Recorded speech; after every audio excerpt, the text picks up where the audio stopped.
Hello, everyone, and welcome to another episode of the PE Geek Podcast. And as always, it's an absolute pleasure to have you listening. And as I always mention, time is the greatest asset that you have. So the fact that you would sit here and listen to a podcast is really meaningful to us. So I'm really excited today because we have another guest, a phys ed teacher in Ben Pirrilo. How are you, Ben? I'm doing fantastic. Awesome. So is it 8:30 for you at the moment? Yes. Currently 8:30 in the evening. And whereabouts are you based? I'm based in Texas, the Dallas Metroplex area. Okay, and you're teaching what sort of spread of classes?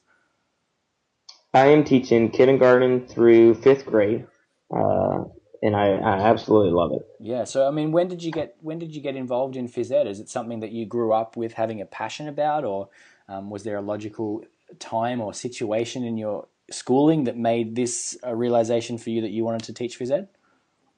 Yeah, I really going through high school didn't really think about teaching. I was going to be an accountant. My dad and I were going to open a business together. And when I took econ in high school, some of the stuff didn't make sense to me, and so I'm like, well, that might not be the path for me. So I went into college undecided of what I wanted to do.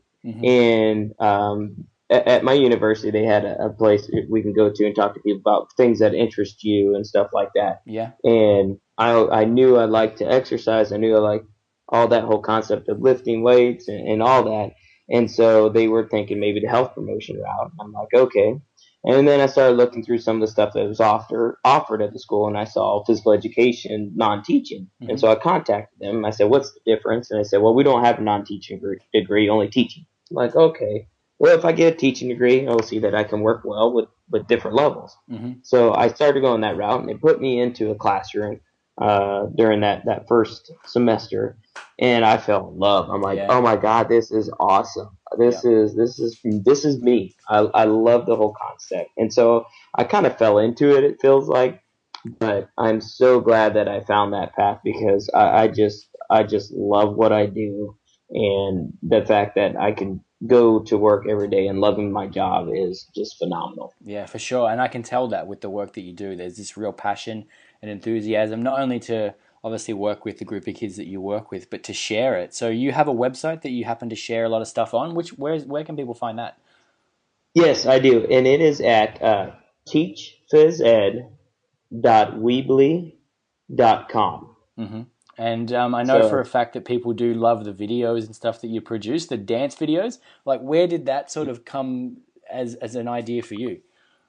Yeah, that's funny. Okay, my older brother is a big YouTuber, and he kind of is like, dude, you need to start a channel. And I'm like, well, I have no idea what I would do. He's like, oh, just, you can show your games or something. I'm like, okay. So out of fun one day, I made a little video and something I kind of wanted to do just for my students. So I made a little video to I can't remember even what song it was.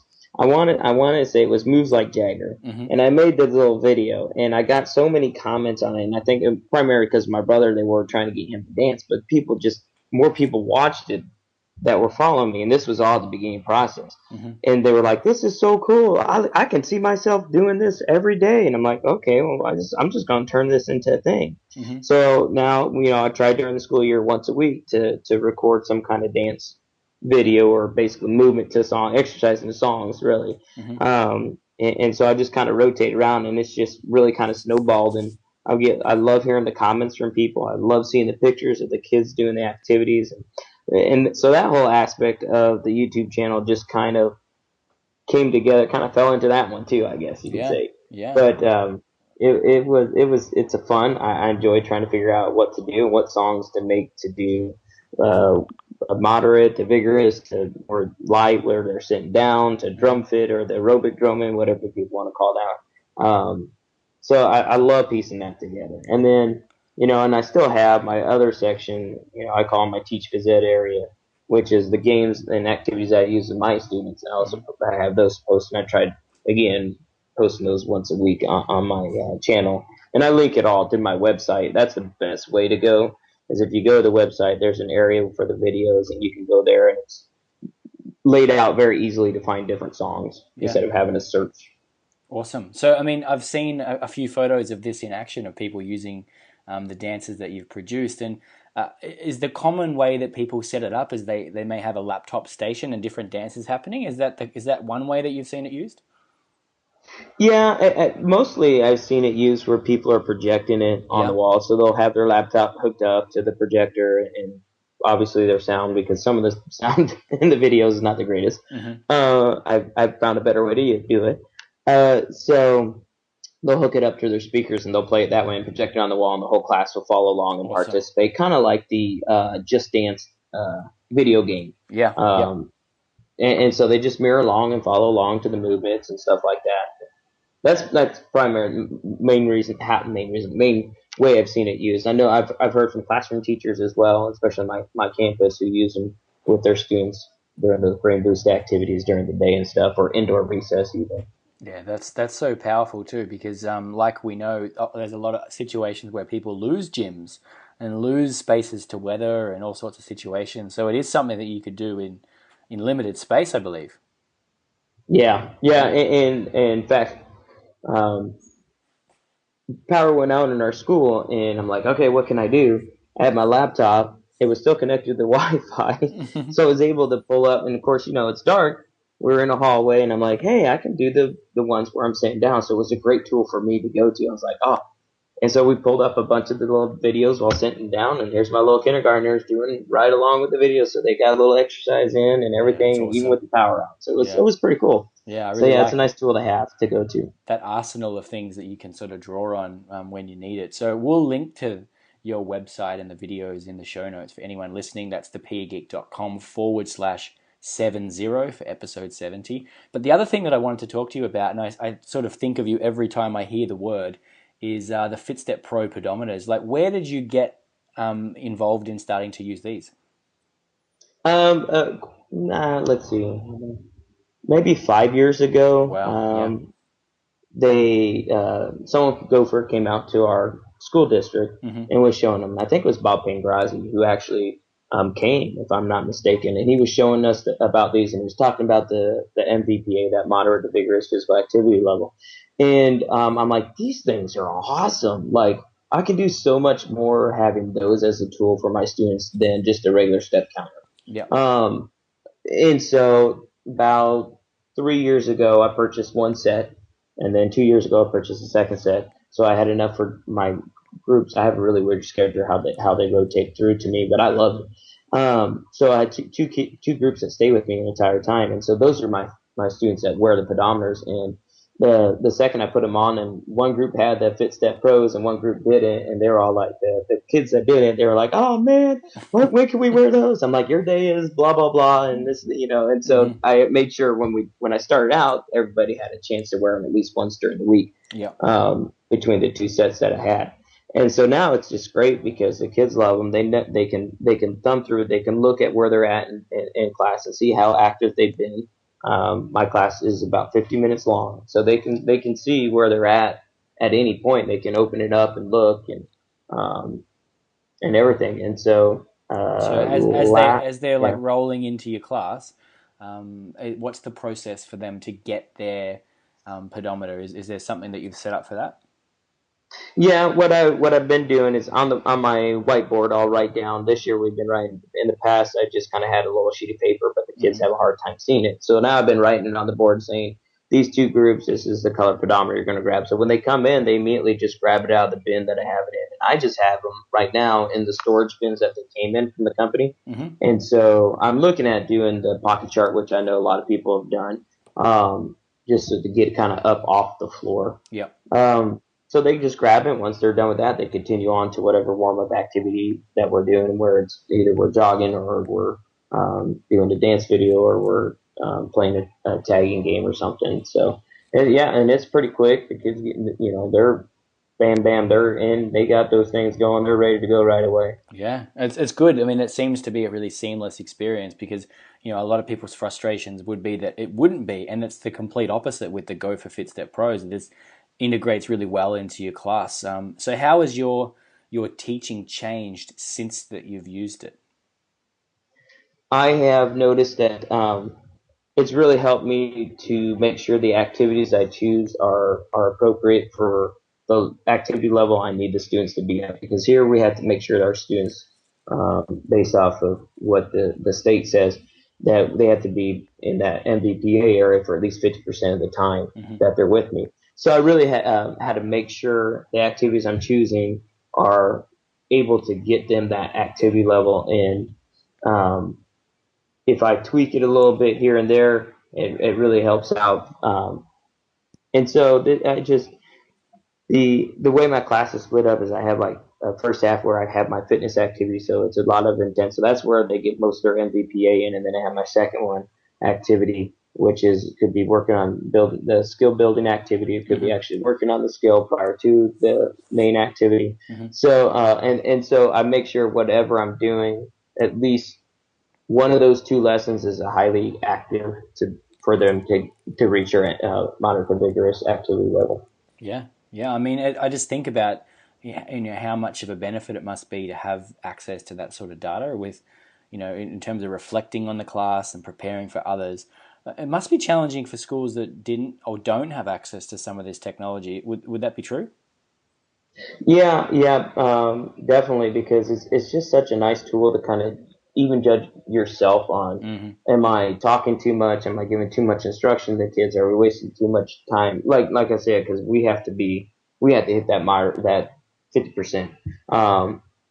And so I feel like it's a very strong tool. If people can find a way to purchase them, then I definitely would say go for it, because they're awesome. Yeah, so we'll link in the show notes to what they are and where you can find out more information about them at Gopher. So, I mean, another theme that I have noticed with you, and we've sort of touched on it already here, is this interest in technology. I mean, obviously, the video, the YouTube channels, your website, and obviously the Fitstep Pro. So where did your interest in technology sort of emerge?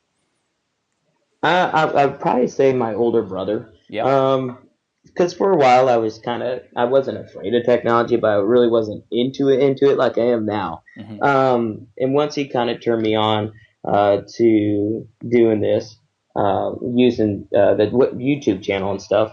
I was doing an Ask Me Anything interview thing with him and me, and so his fans could ask me questions. And one of them was asking me about the bug in the Fitbit and which one would I prefer. And I looked at the video, came out, I go, the what? And the what? And so, like, I felt so embarrassed because I had never heard of them. And I'm thinking, oh my goodness, I always thought it was kind of up on technology. And that kind of opened my eyes, like, maybe I'm not. So then I'm like, I got to submerge myself in this. And that's what I did. And so after that, it just has been a passion, like trying to find the latest craze, the best that's out there to bring to my students so they can have an enjoyable experience with it. And so, and that's, I think, where it came from. And I love seeing little gadgets and, or I'll go to the store and I'll see some kind of device that could be used. I'm like, okay, how can I use that? Yeah, I mean, and it shows and it reflects this enthusiasm for learning that you have too, which you ultimately want them to have. Like it's, you're actually showcasing the thing that you're trying to ultimately have them leave your class with. So I love it. I think it's works on so many levels. So what are you exploring with at the moment? Is there anything that comes to mind that you're interested in trialing or using, or you've seen but would like to get access to, or maybe something that you've done that you thought was a real hit? Well, it's very interesting. There's a couple different things that I really like that's coming out. The blacktop PE that VitaThread has put together. That looks that's very handy, and I'm looking forward to seeing that some more. And I've been able to get my hands on that. So what does it do? The company. It is an assessment app, and so it has every assessment you could think of under the sun, all underneath one. And they have it in a portal, web portal. And so you can access it from your iPad, and you can pull up your class, and you can pull up the kids, and you can assess 3 different things at one time. It's just really neat, handy, and click the buttons, and then the results can be emailed to you and backlogged or whatnot, and saved. And so you can pull it up at any time and assess it many times as you want. It's really, really cool. And the other, of course, is the app you're working on. That the Monsuta, I can't even say it right. Monsuta. But the Monsuta. There you go. That I'm very excited about that. I'm like, oh, I gotta get. I'm like, when you posted it, I'm like, okay, I'm sold. I'm sold. Yeah. I want that. Because I'm very excited because I like the fact that it's bringing more exercising into it instead of just walking and going, and being able as a teacher to plot different places. Well, I For must the say, kids to you're a go to. real catalyst in its development to go from it just being this little informal sort of, something that was cool, but you made it become way more than it would have been if I hadn't have had the conversation with you initially around where it should head, like to close it down to schools and make it a little bit more secure. And sort of, yeah, give a bit more control to schools. So I want to thank you for that. And the Monsuta name, do you know where that comes from? No. It's actually Japanese for monster. That's the tie in Oh, there. okay. So Yeah, yeah. yeah, I mean, That's awesome. it is. I'm sort of really happy with where it's progressed. And if you're interested in finding out more about it, head to monsuta.fitness, and you can find out there about how you create and craft experiences for students. So yeah, thanks for mentioning that. And I mean, along the way with the tech journey, have you ever made any mistakes? You've tried something and it hasn't been a success, or there's like you mentioned the other day the Wi-Fi and the power and things went out. Like any moments that come to mind like that? Yes. So I didn't know what a dynamic QR code was until recent Oh last few yes, weeks. yep. I had some issues with Google changing some things where it used to be the animated GIFs would automatically play in Google Drive. So I have QR codes like everywhere Mm-hmm. that would play animated GIFs, and Yep. Yep. I have it on different things that I on my website and stuff too. And I'm like, oh my goodness, they changed it. It's not playing. Yeah. And I was talking to Kevin Tiller, and he's like, dude, didn't you do dynamic QR codes? And I'm like, no, what are those? And he told me basically you could just go in and change the link, and you don't have to change the code. I'm like, gosh, I wish I would have known that before. Yeah. Yeah, I hit my head, and I spent a long time, but I've made them all into dynamic codes now. Yeah. So Yeah. hopefully I'll only have to change links if they change it. Yeah. But yeah, I think that was a big oops on technology. So And did I did that have did that another happen one. during the time? Like, did you go to scan the QR code and realize the content that it linked to was no longer working, or was that in class, or was it just outside of a classroom setting? It it was outside the classroom Oh, setting because I that's was fortunate. scanning for, it might even been for what presentation I want to say too. I Yeah. scanned it and it Yeah. wasn't playing. I thought, oh, it's just the connection is not very strong. Mm-hmm. And then I started thinking about it some more, and I kept scanning, and like it's just a still image. Why is this? And then I found out, I think they changed a few things. It's gonna happen, and Yeah. I never thought it would. Yeah. But Yeah. so yeah, and so that's when that happened. And so I got quickly rushed to try to fix as many of them that as could as fast as I could. And I Mm-hmm. think I got them all now. I hope I've got my fingers crossed. Awesome. And you mentioned another thing as well. Oh yeah, another one I ran into. Speaking of QR codes, is I had some linked videos, and I don't know if it's just the Wi-Fi service that the iPads were working on, or if I had too many iPads going on at one time. But I had for a while. Um, I scanned my QR codes, and it would pop up a dance video, and so the kids wouldn't know what they were scanning. It was just a code, and so they'd scan it, and then they'd play the video, and they would dance to it. And I had probably about 10 or 15 iPads, Mm-hmm. and it was really, when it worked, it was working solid.